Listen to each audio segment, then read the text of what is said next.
যালিকা বিআন্নাল্লাহা হুয়াল হাক্কু ওয়া আন্নামা ইয়াদউনা মিন দুনিহি ওয়া আন্নামা ইয়াদউনা মিন দুনিহি হুয়াল বাতিল।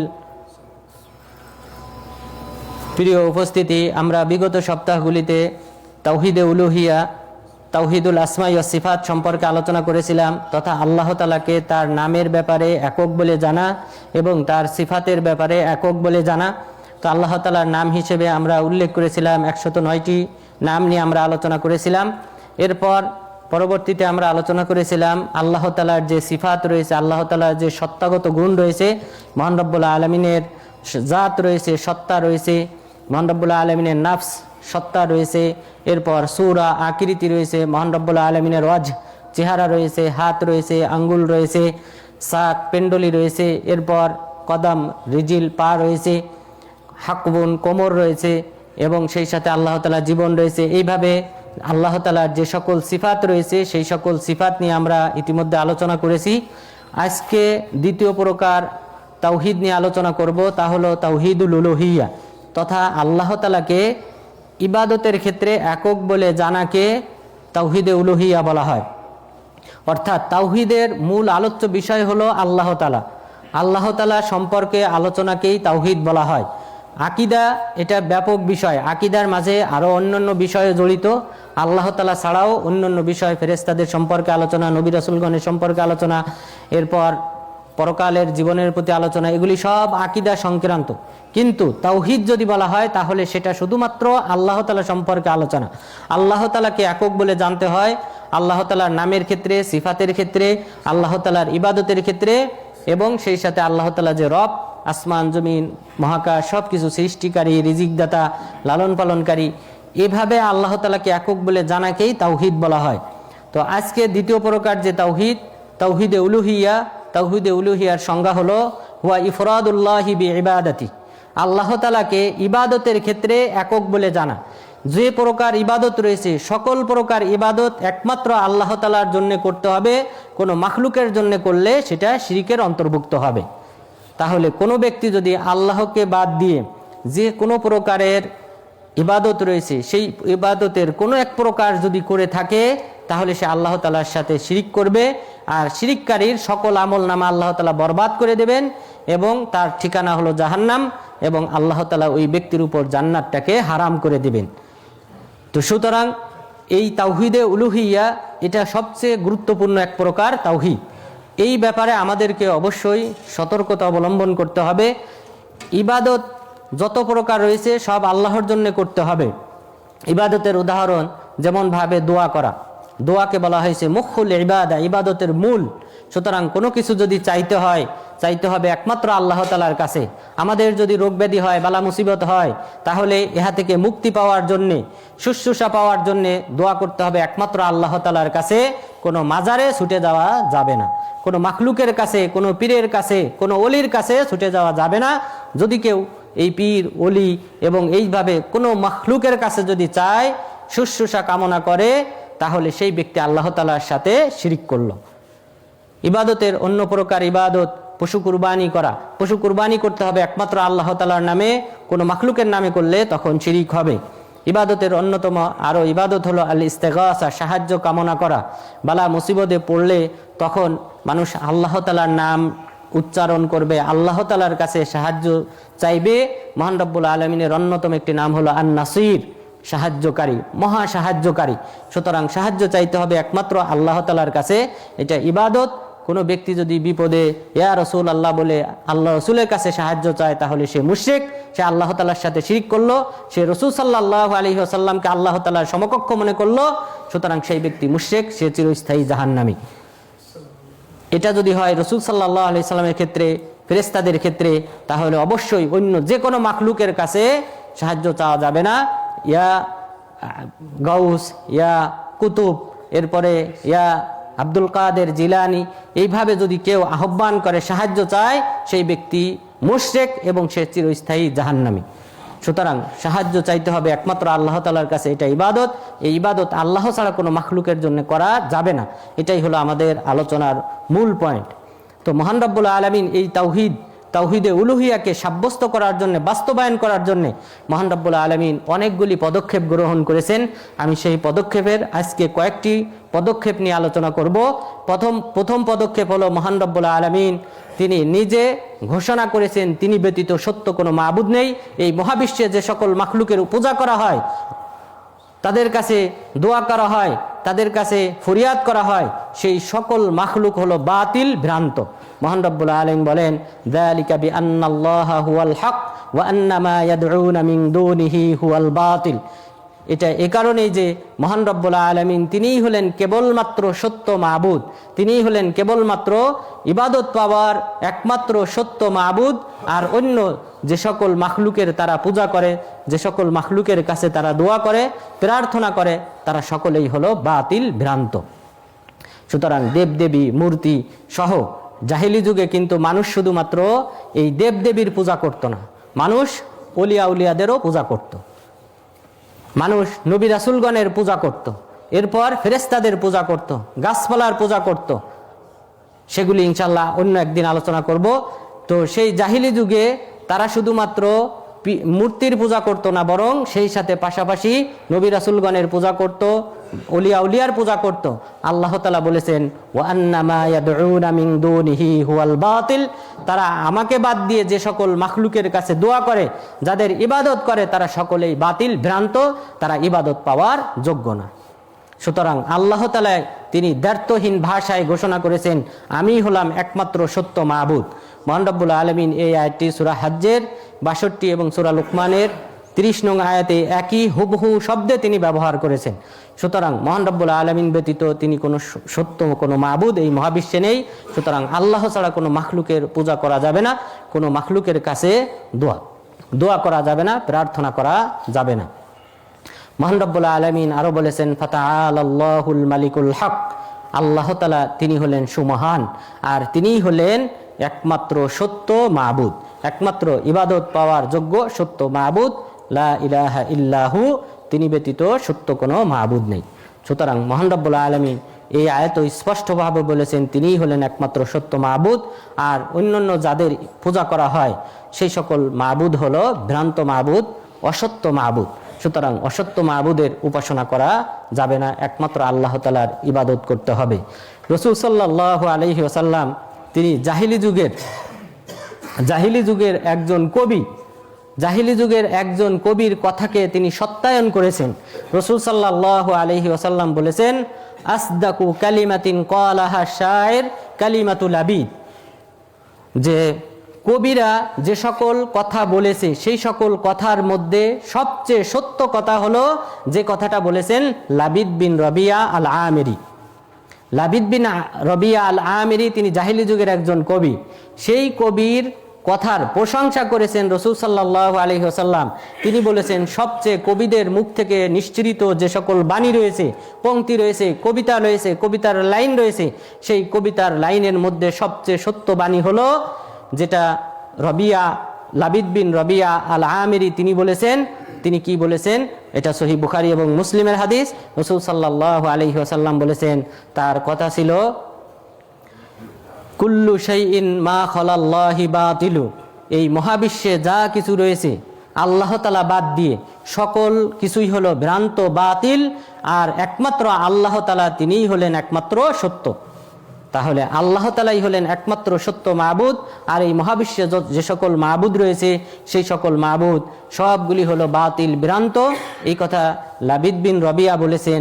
আর এই জাহিলি যুগের কবির প্রশংসা করে রাসূল সাল্লাল্লাহু আলাইহি ওয়াসাল্লাম তার কথাকে সত্যায়ন করেছেন। আর সেই কথাটা ছিল যে মহাবিশ্বে যা কিছু রয়েছে সব কিছু হলো ভ্রান্ত, একমাত্র আল্লাহ তাআলা তিনিই হলেন সত্য। সুতরাং সত্য মাবুদ একমাত্র আল্লাহ তাআলা, যেটা মহান রব্বুল আলামিন তিনি নিজে ঘোষণা করেছেন, আমাদের নবী সে কথাকে সত্যায়ন করেছেন। এরপর মহান রব্বুল আলামিন দ্বিতীয় যে পদক্ষেপ গ্রহণ করেছেন, অর্থাৎ এই ইবাদতের ক্ষেত্রে, এই তাওহীদে উলুহিয়াতকে প্রতিষ্ঠা করার ক্ষেত্রে, সেটা হলো যে তিনি নিজেকে যেমনভাবে ঘোষণা করেছেন যে তিনিই হলেন একমাত্র সত্য মাবুদ। সুতরাং তিনি যদি সত্য মাবুদ হন তাহলে ইবাদত পাওয়ার যোগ্য একমাত্রই তিনি। রাসূল সাল্লাল্লাহু আলাইহি ওয়াসাল্লাম বলেন, মুআয বিন জাবাল রাদিয়াল্লাহু আনহু তিনি বলেন, কুনতু রিদফান নবী সাল্লাল্লাহু আলাইহি ওয়াসাল্লাম আলা হিমারিন ইকালু লাহু উফাইর। আমি রাসূল সাল্লাল্লাহু আলাইহি ওয়াসাল্লামের পিছনে একটি গাধার পিছনে ছিলাম, যেই গাধার নাম ছিল উফাইর। অর্থাৎ এই গাধার পিঠে রাসূল সাল্লাল্লাহু আলাইহি ওয়াসাল্লাম চড়তেন, উফাইর নামক গাধার পিঠে। এই পিঠে আমি ছিলাম, আমি এর পিছনে ছিলাম। রাসূল সাল্লাল্লাহু আলাইহি ওয়াসাল্লাম আমাকে ডেকে বললেন, ইয়া মুআদ, হাল তাদরি মা হাক্কুল্লাহি আলাল ইবাদ ওয়া মা হাক্কুল ইবাদি আলাল্লাহ? তুমি কি জানো বান্দার উপর কি করণীয়, কি কর্তব্য রয়েছে আল্লাহ তাআলার ক্ষেত্রে, এবং আল্লাহ তাআলার কি করণীয় রয়েছে, আল্লাহ তাআলার কি কর্তব্য রয়েছে বান্দার ক্ষেত্রে, সেটা কি জানো? অর্থাৎ আল্লাহর হক কি, বান্দার হক কি, সেটা কি তুমি জানো? সুতরাং দুইজনের হক অবশ্যই আলাদা আলাদা। একজন হলেন খালেক, সৃষ্টিকারী, আরেকজন হলো মাখলুক, সৃষ্ট। সুতরাং খালেক আর মাখলুকের হক কখনোই এক হতে পারে না। তো রাসূল সাল্লাল্লাহু আলাইহি ওয়াসাল্লাম মুআজ বিন জাবাল রাদিয়াল্লাহু আনহুকে সেই দুইজনের হক কি সেটা জানিয়ে দিলেন। মুআজ বিন জাবাল রাদিয়াল্লাহু আনহু তিনি বললেন, আল্লাহ এবং আল্লাহ রাসূল ভালো জানেন। তখন তিনি বললেন, ইন্না হাক্কাল্লাহি আলাল ইবাদ আইয়াবুদুহু ওয়া লা ইউশরিকু বিহি শাইআ।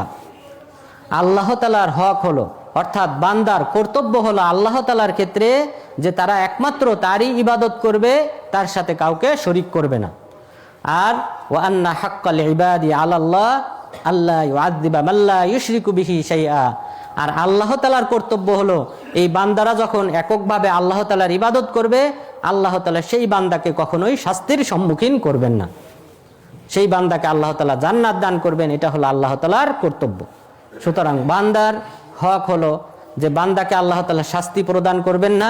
আর আল্লাহ তাআলার হক হলো এই মাখলুকরা, মানুষ এবং জিন জাতি, তারা একমাত্র আল্লাহর ইবাদত করবে, আল্লাহর গোলামি করবে, আল্লাহ তাআলার দাসত্ব করবে, কোনো মাখলুকের দাসত্ব করবে না। সুতরাং আমাদেরকে প্রথম পয়েন্টে বলা হয়েছে আল্লাহ তাআলা তিনি হলেন একমাত্র সত্য মাবুদ। দ্বিতীয় পয়েন্টে জানিয়ে দেওয়া হয়েছে যে ইবাদতগুলি যা রয়েছে সেগুলি পাওয়ার হকদার হলেন একমাত্র আল্লাহ তাআলা। বরং আল্লাহ তাআলা এই মাখলুককে, এই মানব এবং দানব জাতিকে, পাশাপাশি এই মহাবিশ্বে যা কিছু রয়েছে, আসমান জমিন সহ এর মাঝে যে সকল পাহাড় পর্বত যা কিছু রয়েছে, সব কিছুকে আল্লাহ তাআলা সৃষ্টি করেছেন একমাত্র তার গোলামি করার জন্যে, একমাত্র তার ইবাদত করার জন্যে। মহান রব্বুল আলামিন বলেছেন, ওমা খলাকতুল জিন্না ওয়াল ইনসা ইল্লা লিয়াবুদুন মা উরিদু মিনহুম মির রিজকি ওমা উরিদু আইয়ুতঈমুন ইন্নাল্লাহা হুয়ার রাজ্জাকু যুল কুওয়াতিল মাতিন। মহান রব্বুল আলামিন দ্ব্যর্থহীন ভাষায় ঘোষণা করেছেন যে আমি মানব এবং দানব জাতিকে সৃষ্টি করেছি কেবলমাত্র একমাত্র আমার ইবাদত করার জন্য, আমার গোলামি করার জন্য। মা উরিদু মিনহুম মির রিজকি ওয়া মা উরিদু আইয়ুতঈমুন। আমি তাদের কাছ থেকে এই সৃষ্টি করে তাদের এই জীবন দেওয়ার মাধ্যমে আমি তাদের কাছ থেকে এই আশা করি না যে তারা আমাকে রিজিক প্রদান করবে, তারা আমাকে খাদ্য দান করবে, আমি সেটা আশা করি না। বরং আল্লাহ তাআলা তিনিই হলেন আর রাজ্জাক, তিনি হলেন মহা রিজিকদাতা। সুতরাং আল্লাহ তাআলা রিজিকের আশায় মানুষ এবং জিন জাতিকে সৃষ্টি করেন নাই। আপনারা জানেন, আপনার এই দেশের যে কফিলরা, তারা বিভিন্ন মানুষকে বিভিন্ন দেশ থেকে ভিসা দিয়ে নিয়ে আসে, কিসের আশায়? এই লোকগুলি ইনকাম করবে, সেখান থেকে সে ফায়দা লুটবে, সেখান থেকে কিছু হাদিয়া নেবে, উপকার নেবে, মাসিক একটা রসুম নেবে। এই উদ্দেশ্যে কিন্তু তারা বিভিন্ন ব্যক্তিকে ভিসা দিয়ে বিভিন্ন দেশ থেকে আমেল হিসেবে এখানে নিয়ে আসে, নিয়ে এসে তাদের কাছ থেকে একটা অ্যামাউন্ট পায়, সে ঘরে বসে সেটা ভোগ করে। মহান রব্বুল আলামিন এরকম কোনো ধরনের উদ্দেশ্য নিয়ে আমাদেরকে সৃষ্টি করেন নাই যে আল্লাহ তাআলা আমাদের থেকে উপকার পাবেন, বরং আল্লাহ তাআলা আমাদেরকে সৃষ্টি করেছেন শুধুমাত্র একমাত্র উদ্দেশ্য নিয়ে, সেটা হলো আমরা তার গোলামি করব, আমরা তার ইবাদত করব। আল্লাহ তাআলা অন্য কোনো ফায়দা নেওয়ার জন্য আমাদেরকে সৃষ্টি করেন নাই। মহান রব্বুল আলামিন আরো বলেন, আফা হাসিবতুম আন্নামা খলাকনাকুম আবাসা ওয়া আন্নাকুম ইলাইনা লা তুরজাউন। তোমরা কি ভেবে নিয়েছো যে আমি তোমাদেরকে অনর্থক সৃষ্টি করেছি, তোমরা আমার কাছে প্রত্যাবর্তন করবে না? না, আমি অনর্থক সৃষ্টি করি নাই। আমি সৃষ্টি করেছি যে মহান উদ্দেশ্য নিয়ে, সেটা হলো একমাত্র আমার ইবাদত করতে হবে, কোনো মাখলুকের ইবাদত করা যাবে না। মহান রব্বুল আলামিন আমাদেরকে সৃষ্টি করেছেন, আর ইবাদত যদি আমরা অন্য ব্যক্তির করি, অন্য মাখলুকের করি, তাহলে এর চেয়ে বড় জুলুম আর কিছু হতে পারে না। কফিল আপনাকে নিয়ে এসেছে, আপনি তার কাজ থাকলে আপনি যদি তার কাজ না করে বাদ দিয়ে আপনি অন্য ব্যক্তির কাজ করেন, তাহলে কি আপনাকে পারিশ্রমিক দেবে? ঠিক অনুরূপভাবে মহান রব্বুল আলামিন আমাদেরকে সৃষ্টি করেছেন একমাত্র তার ইবাদত করার জন্যে। আল্লাহকে বাদ দিয়ে কোনো মাখলুকের, কোনো পীরের, কোনো ওলির ইবাদত করলে আল্লাহ তাআলাও সেই ব্যক্তিকে চিরস্থায়ীভাবে জাহান্নামে নিক্ষেপ করবেন। সুতরাং আমাদেরকে অবশ্যই ইবাদতের ক্ষেত্রে এককভাবে জানতে হবে আল্লাহ তাআলাকে, অন্য কোনো মাখলুকের উপাসনা করা যাবে না। এবং উপাসনার যে সকল ধরন রয়েছে সকল প্রকার উপাসনা বর্জন করতে হবে, শুধুমাত্র একমাত্র আল্লাহ তাআলার জন্যই করতে হবে।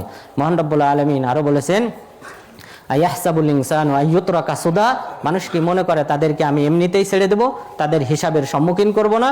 অবশ্যই তিনি যে উদ্দেশ্য নিয়ে সৃষ্টি করেছেন সেই উদ্দেশ্য কতটা বাস্তবায়ন করেছে সেটার হিসাব আমি অবশ্যই গ্রহণ করব। এরপর মহান রব্বুল আলামিন আরো বলেছেন, আল্লাযী খালাকাল মাউতা ওয়াল হায়াতা লিয়াবলুয়াকুম আইয়ুকুম আহসানু আমালা। আল্লাহ তাআলা হলেন বরকতময় আল্লাহ তাআলা, তিনি হলেন সেই ব্যক্তি যিনি জীবন মৃত্যু সৃষ্টি করেছেন তোমাদেরকে পরীক্ষা নেওয়ার জন্য, তোমাদের মধ্য থেকে কে উত্তম আমল করে আসে। আমাদেরকে আল্লাহ তাআলা এই যে জীবন দান করেছেন, 60 বছর 70 বছর অথবা এর চেয়ে কম বেশি, এই জীবনটা আল্লাহ তাআলা সৃষ্টি করেছেন লিয়াবলুয়াকুম আইয়ুকুম আহসানু আমালা, তোমাদের মধ্যে কোন ব্যক্তি ভালো আমল করে আসে সেটা দেখার জন্য। সুতরাং আমাদেরকে পরীক্ষার জন্য আল্লাহ তাআলা সৃষ্টি করেছেন, আর সেটা হলো উত্তম আমল। আমাদেরকে ভালো আমল করতে হবে এবং এই ইবাদত করতে হবে। এজন্যই মহান রব্বুল আলামিন আমাদেরকে সৃষ্টি করেছেন। শুধু মানুষ আর জিন জাতিই নয়, বরং সেই সাথে অন্যান্য যে সৃষ্টিকুল রয়েছে সকলেই মহান রব্বুল আলামিনের ইবাদত করে, মহান রব্বুল আলামিনের গুলামি করে। এ সম্পর্কে মহান রব্বুল আলামিন বলেন, তুসাব্বিহু লাহুস সামাওয়াতু সাবউ ওয়াল আরদু ওয়া মান ফীহিন ওয়া ইন মিন শাইইন ইল্লা ইউসাব্বিহু বিহামদিহি ওয়ালাকিন লা তাফকাহুনা তাসবিহাহুম। এই 7 আসমান 7 জমিন সহকারে এ দুভয়ের মাঝে যা কিছু রয়েছে সকলেই মহান আল্লাহর গুণকীর্তন করে, তাসবিহ পাঠ করে। ওয়া ইন মিন শাইইন ইল্লা ইউসাব্বিহু বিহামদিহি, সকল কিছুই এই আসমান জমিনের মাঝে যা কিছু রয়েছে জীব জড় সকলেই আল্লাহ তাআলার প্রশংসা করে, গুণকীর্তন করে, তাসবিহ পাঠ করে, কিন্তু তোমরা তাদের ভাষা বুঝতে পারো না। কুল্লুন কদ আলিমা সালাতাহু ওয়া তাসবিহা, প্রত্যেকে নিজ নিজ ভাষায় সে জানে কিভাবে আল্লাহ তাআলার কাছে প্রার্থনা করতে হবে, কিভাবে আল্লাহ তাআলার তাসবিহ পাঠ করতে হবে, গুণকীর্তন করতে হবে। এটা প্রত্যেক জাতি, প্রত্যেক সৃষ্টিকুল সে স্ব স্ব জ্ঞানে জানে যে কিভাবে আল্লাহ তাআলার ইবাদত করতে হবে, কিভাবে আল্লাহ তাআলার তাসবিহ পাঠ করতে হবে। সুতরাং এক পাখির ভাষা আমরা বুঝি না, কিন্তু তারাও আল্লাহ তাআলা গুণকীর্তন করে। জিন জাতির ভাষা আমরা বুঝি না, কিন্তু তারাও আল্লাহ তাআলার ইবাদত করে, গুণকীর্তন করে। পাহাড় পর্বত গাছপালা তরুলতা যা কিছু রয়েছে সকলেই আল্লাহ তাআলার গুণকীর্তন করে, তাসবিহ পাঠ করে, কিন্তু তাদের ভাষা আমরা বুঝি না। মহান রব্বুল আলামিন আরো বলেছেন, আলাম তারা আন্নাল্লাহা ইয়াসজুদু লাহু মান ফিস সামাওয়াতি ওয়া মান ফিল আরদ, আপনি কি দেখেন না যে আসমান জমিনের মাঝে যা কিছু রয়েছে সকলেই আল্লাহ তাআলার জন্য সিজদা করে। ওয়াশ-শামসু ওয়াল কমারু ওয়ান নুজুম ওয়াল জিবালু ওয়াশ শাজারু ওয়াদ দাওয়াবু ওয়া কাসীরুম মিনান নাস, এবং সেই সাথে এই যে সূর্য, এরপরে চন্দ্র, এরপর নক্ষত্ররাজি, পাহাড় পর্বত গাছপালা তরুলতা, এবং পাশাপাশি মানুষের মধ্য থেকে অনেকেই আল্লাহ তাআলার গুণকীর্তন করে, ইবাদত করে। ওয়া কাসীরুন হাক্কা আলাইহিল আযাব, আর মানুষের মধ্য থেকে অনেকের উপর আল্লাহর শাস্তি অবধারিত হয়ে গেছে। অর্থাৎ যারা আল্লাহ তাআলার ইবাদত করবে না, মাখলুকের পূজা করবে, উপাসনা করবে, তাদের উপর শাস্তি অবধারিত। সুতরাং এই আয়াতগুলি থেকে স্পষ্ট যে শুধুমাত্র মানুষ আর জিন জাতিকে আল্লাহ তাআলা এই ইবাদত করার জন্য সৃষ্টি করেছেন তা নয়, বরং এই মহাবিশ্বের বাকি সকল মাখলুক, ফেরেশতা থেকে নিয়ে শুরু করে গাছপালা তরুলতা, 7 আসমান 7 জমি, পাহাড় পর্বত সকলেই একমাত্র আল্লাহ তাআলার ইবাদত করে। এবং তারা কোন শব্দ দিয়ে ইবাদত করে, কোন শব্দের মাধ্যমে আল্লাহ তাআলার জিকির করে, সেটাও একটি হাদিসে উল্লেখ হয়েছে, সেটা হলো সুবহানাল্লাহি ওয়া বিহামদিহি। সুবহানাল্লাহি ওয়া বিহামদিহি এই শব্দ বলার মাধ্যমে অন্যান্য সৃষ্টিকুল আল্লাহ তাআলার তাসবিহ পাঠ করে। সুতরাং আল্লাহ তাআলার এই সকল সৃষ্টিকুল যেমন ভাবে আল্লাহ তাআলা তাসবিহ পাঠ করে, আল্লাহ তাআলা সকল সৃষ্টিকুলকে সৃষ্টি করেছেন একমাত্র তার ইবাদত করার জন্য। সুতরাং আমাদেরকে একমাত্র আল্লাহ তাআলার ইবাদত করতে হবে। এরপর মহান রব্বুল আলামিন আমাদেরকে চতুর্থ যে ফর্মুলা আল্লাহ তাআলা ফলো করেছেন, সেটা হলো আল্লাহ তাআলা আমাদেরকে একমাত্র তারই ইবাদত করার নির্দেশ দিয়েছেন। মহান রব্বুল আলামিন বলেন, ইয়া আইয়ুহান নাসু উবুদু রাব্বাকুমুল্লাযী খালাকাকুম ওয়াল্লাযীনা মিন ক্বাবলিকুম লাআল্লাকুম তাত্তাকুন। হে মানুষ সকল, তোমরা সেই আল্লাহ তাআলার ইবাদত করো যিনি তোমাদেরকে সৃষ্টি করেছেন, তোমাদের পূর্বপুরুষকে সৃষ্টি করেছেন। এটাই হলো কোরআনে বর্ণিত প্রথম নির্দেশ। আল্লাহ তাআলা মাখলুককে, আমাদেরকে, মানুষ এবং জিনজাতিকে প্রথম যে নির্দেশ দিয়েছেন সেটা হলো এই আয়াত। মহান রব্বুল আলামিন বলেছেন যে, হে মানুষ সকল, তোমরা একমাত্র আল্লাহ তাআলার ইবাদত করো যিনি তোমাদেরকে এবং তোমাদের পূর্বপুরুষদেরকে সৃষ্টি করেছেন। সুতরাং ইবাদত করার নির্দেশ স্বয়ং আল্লাহ তাআলাই আমাদেরকে দিয়েছেন। সুতরাং আমাদেরকে একমাত্র আল্লাহ তাআলার ইবাদত করতে হবে। মহান রব্বুল আলামিন এই নির্দেশনা আরও অনেক আয়াতে উল্লেখ করেছেন। ইয়া মারিয়াম কুনুতি লিরাব্বিকি ওয়াসজুদি ওয়ারকাই মা'আর রাকিঈন। হে মারিয়াম, তুমি আল্লাহ তাআলার জন্য তুমি বিনয়ী হও, তুমি রুকু করো, সিজদা করো একমাত্র আল্লাহ তাআলার সন্তুষ্টির উদ্দেশ্যে। সুতরাং রুকু করা, বিনয়িতা প্রকাশ করা, এরপর সিজদা করা, এটা হবে একমাত্র আল্লাহ তাআলার জন্যে, কোনো মাখলুকের জন্যে হবে না। মহান রব্বুল আলামিন আমাদের নবীকে লক্ষ্য করে বলেছেন, বালিল্লাহ ফা'বুদ ওয়া কুম মিনাশ শাকিরিন। আপনি একমাত্র আপনার রবের উপাসনা করেন এবং আল্লাহ তাআলার শুকরিয়াকারীদের অন্তর্ভুক্ত হন। মহান রব্বুল আলামিন আরও বলেছেন, ওয়া'বুদ রাব্বাকা হাত্তা ইয়াতিয়াকাল ইয়াকিন। আপনি আপনার রবের ইবাদত করেন আমরণ, আপনার মৃত্যু আসা পর্যন্ত। সুতরাং ইবাদতের ক্ষেত্রে কোনো মাখলুকের পূজা করা যাবে না।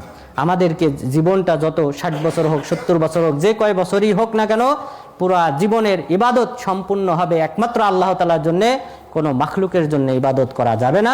মহান রব্বুল আলামিন সেই নির্দেশনা আমাদেরকে দিয়েছেন।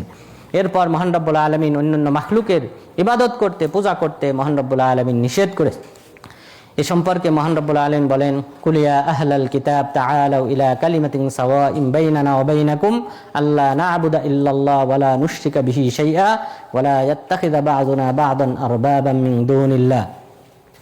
এই আয়াতে মহান রব্বুল আলামিন বলেছেন, হে নবী আপনি বলুন, হে আহলে কিতাবরা, ইহুদি খ্রিস্টানরা, তোমরা আসো সেই কথার দিকে যে কথা আমাদের মাঝে আর তোমাদের মাঝে এক, সেটা হলো যে তোমরা একমাত্র আল্লাহ তাআলার ইবাদত করবে, তার সাথে কাউকে তোমরা শরীক করবে না।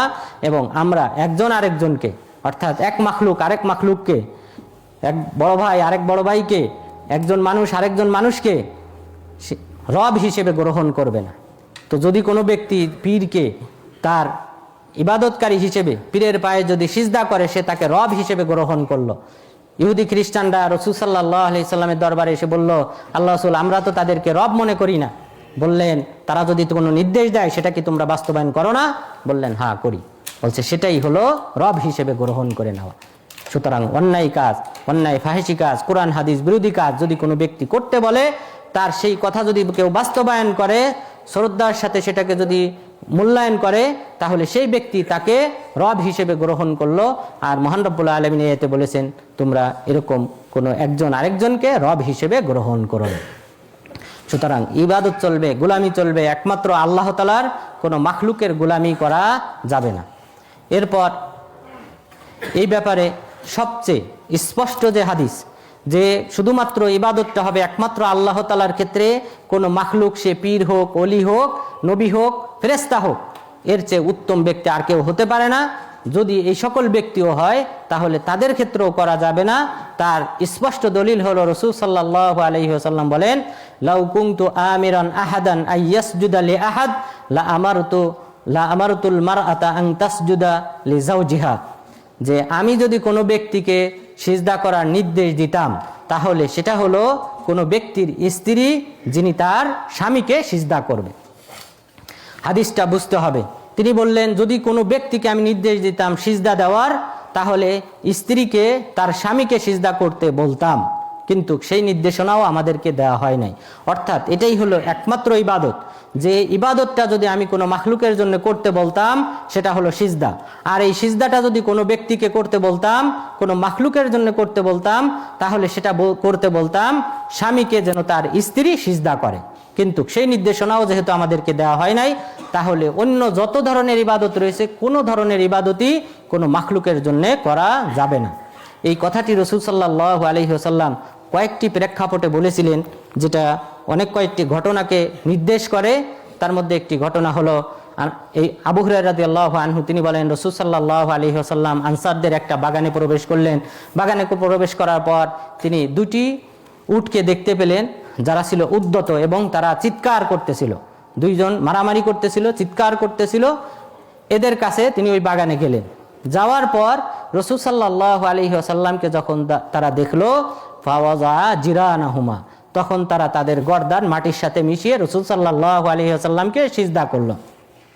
সাহাবাগণ বললেন, সাথে যারা ছিল, হে আল্লাহর রাসূল, তারা তো আপনাকে সিজদা করে, তা আমরা মানুষ, আমরা তো আরো বেশি হকদার, সে জীবজন্তু হয়ে যদি আপনাকে সিজদা করে। তখন রাসূল সাল্লাল্লাহু আলাইহি ওয়াসাল্লাম বলেছিলেন, আমি যদি কাউকে সিজদা করার নির্দেশ দিতাম তাহলে সেটা দিতাম স্ত্রীকে, স্ত্রী যেন তার স্বামীকে সিজদা করে। তো সুতরাং যেহেতু সেই নির্দেশনা দেওয়া হয় নাই, সুতরাং অন্য কোনো ইবাদত কোনো মাখলুকের জন্য করা যাবে না। তো আল্লাহ তাআলা যেন আমাদেরকে ইবাদতের ক্ষেত্রে আল্লাহ তাআলাকে একক বলে জানা এবং মানার তৌফিক দান করেন, এবং আমাদেরকে যেন একমাত্র আল্লাহ তাআলার উপাসনাকারী হিসেবে যেন কবুল করেন, এবং আল্লাহ তাআলার ইবাদতকারী হিসেবে, মুখলেস হিসেবে, একনিষ্ঠ বান্দা হিসেবে যেন আল্লাহ তাআলা কবুল করেন, এবং সেই সাথে আল্লাহ তাআলা যেন আমাদেরকে জান্নাতুল ফিরদাউসে যাওয়ার তৌফিক দান করেন। আমিন। ওয়া সাল্লাল্লাহু আলা নবিয়িনা মুহাম্মদ ওয়া আলা আলিহি ওয়া সাহবিহি আজমাইন।